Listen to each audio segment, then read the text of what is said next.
তো আজকে আমাদের আলোচ্য বিষয় হচ্ছে যে দুই চল বিশিষ্ট রৈখিক সহ সমীকরণের মাধ্যমে আমরা সমাধান করতে শিখব। ঠিক আছে?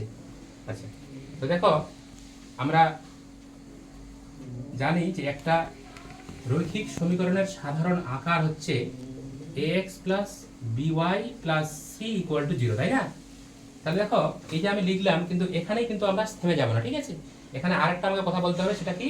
যে আমাকে বলতে হবে যে যেখানে a ও b একত্রে শূন্য নয়, এই কথাটা কিন্তু আমাকে একটু বলে দিতে হবে। ঠিক আছে, কারণ একত্রে শূন্য হলে তখন এটা রৈখিক সমীকরণ আর থাকবে না। তো দেখো ছাত্রছাত্রীরা, তো এটা হচ্ছে আমাদের একটা রৈখিক সমীকরণের হচ্ছে সাধারণ আকার। তো আমরা জানি যে আমরা যদি xy যদি সমতল যদি আমি নিই, ঠিক আছে, তাহলে যদি আমি এটা গ্রাফ যদি ড্র করি, আমরা যে লেখাপড়তে শিখেছি, তাহলে গ্রাফ ড্র করার সময় কি জানি যে আমরা কমপক্ষে তিনটে বিন্দু নেব।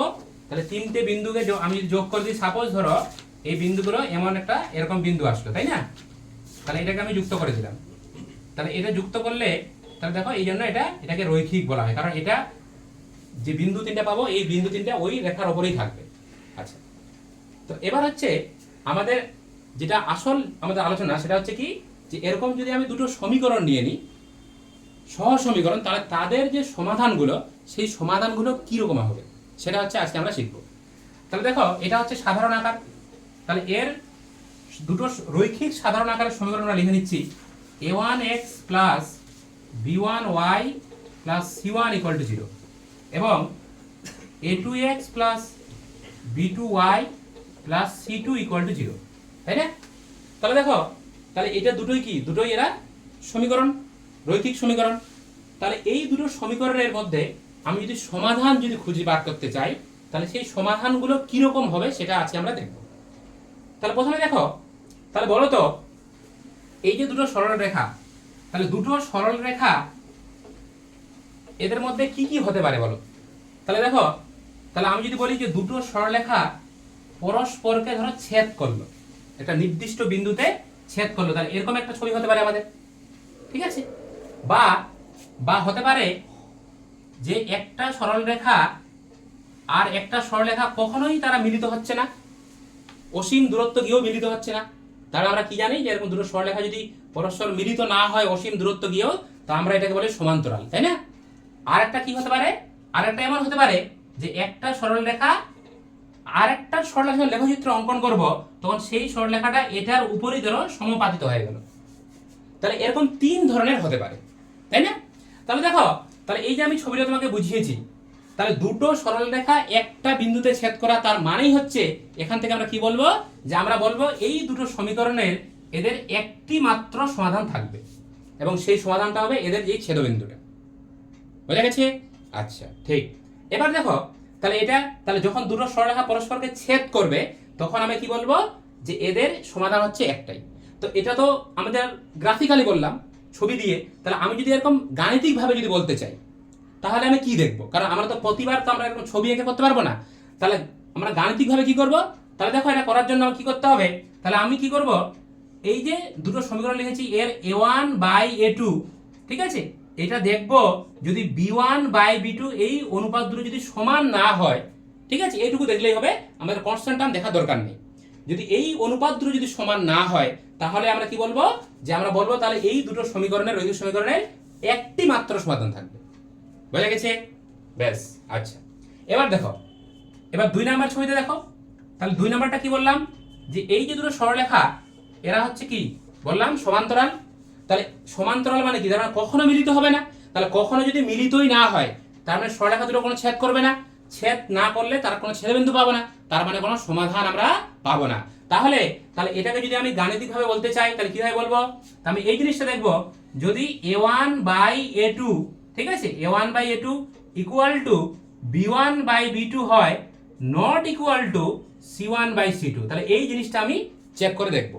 তাহলে এই কন্ডিশনটা যদি পেয়ে যাই আমরা, এই দুটো সমীকরণের মধ্যে থাকে এটা যদি পেয়ে যাই, তাহলে আমি বলতে পারবো যে এই রৈখিক সমীকরণ দুটোর কোনো সমাধান থাকবে না।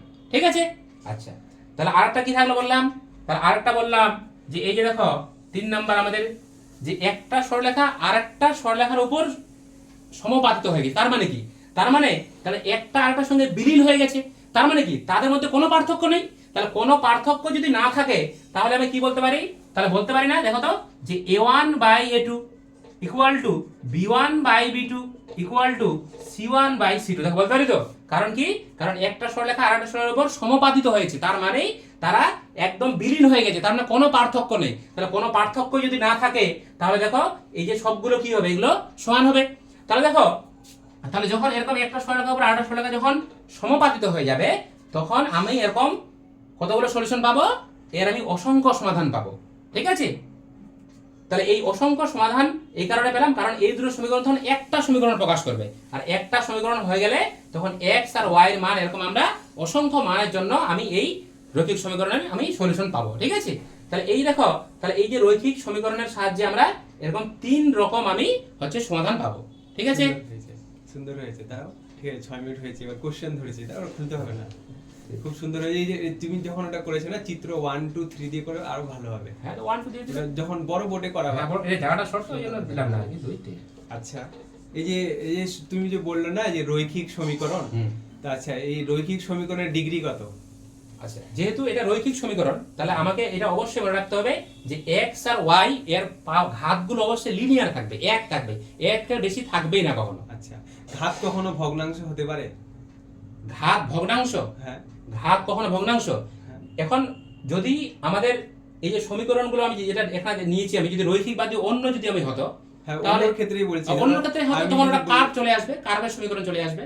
তো ওটাই বলছি যে কখনো মানে ঘাত কি এই যে আছে না যে আমরা হ্যাঁ নেগেটিভ হতে পারে, ও এই সরি নেগেটিভ বলতে ভগ্নাংশ হতে পারে, কারণ আমি যদি মানে একটু যদি একটু গভীরে যাই, যে এটা অ্যাস্ট্রয়েড যে সমীকরণ আছে x⁴2/3 + y⁴2/3 = a⁴2/3, ওখানে তো ঘাতগুলো ভগ্নাংশ, কিন্তু ওটা কার্ভের সমীকরণ প্রকাশ করে, তাহলে ওখান থেকে বোঝা যায় যে অবশ্যই ভগ্নাংশ হতে পারে। ঘাত ভগ্নাংশ হতে পারে? ঘাত ঘাত কিন্তু ভগ্নাংশ হয় না, না, না, সমীকরণে আসতে পারে। আমি এখন আমার ব্যাপারটা হচ্ছে, আমি একটু দেখো না, কোশ্চেনটা যদি আমি এভাবে বলেন যে যদি আমি একটা পলিনোমিয়াল যদি নিই, হ্যাঁ হ্যাঁ, আমাকে তাহলে বলতে হবে যে বহুপদী সংখ্যামালা যদি আমাকে উল্লেখ করা হয় সেক্ষেত্রে ঘাতগুলো অবশ্যই হোল নাম্বারে হবে। তুই এটা জানতে চাইছিস তো?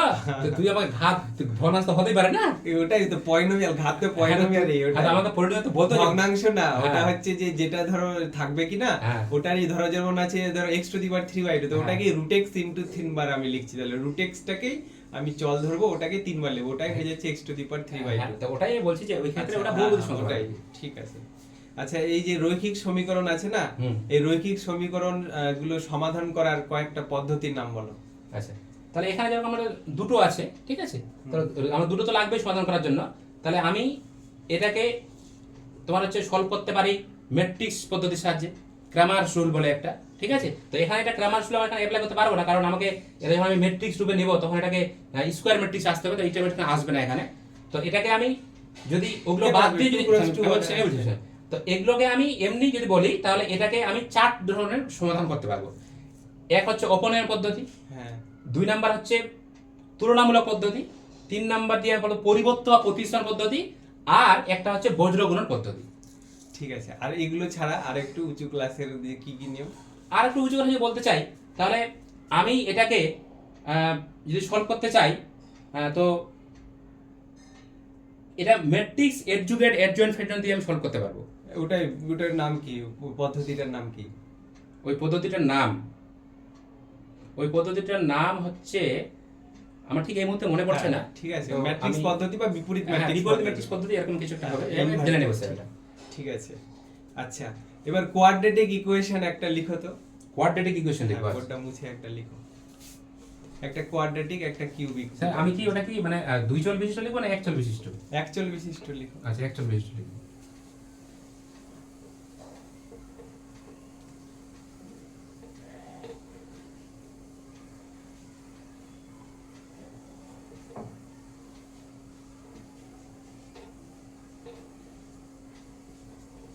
এক চল বিশিষ্ট। আচ্ছা ঠিক আছে, থাক, 2 চল থাকলেও অসুবিধা নাই। আচ্ছা, এবার এই যে দ্বিঘাত সমীকরণ আছে না, এই দ্বিঘাত সমীকরণটা আমি কত ভাবে সমাধান করতে পারবো?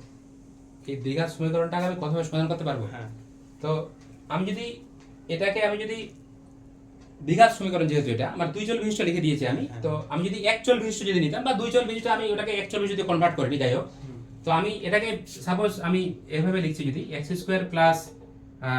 + 3ax আমি এটা লিখলাম 3x প্লাস 2 লিখলাম, এটা একটা আমি অ্যাকচুয়াল বিশিষ্ট এটা নিচ্ছি না আমি অ্যাকচুয়াল বিশিষ্ট লিখছি। তাহলে তাহলে এটা হচ্ছে আমাদের দ্বিঘাত সমীকরণ, x এর দ্বিঘাত সমীকরণ।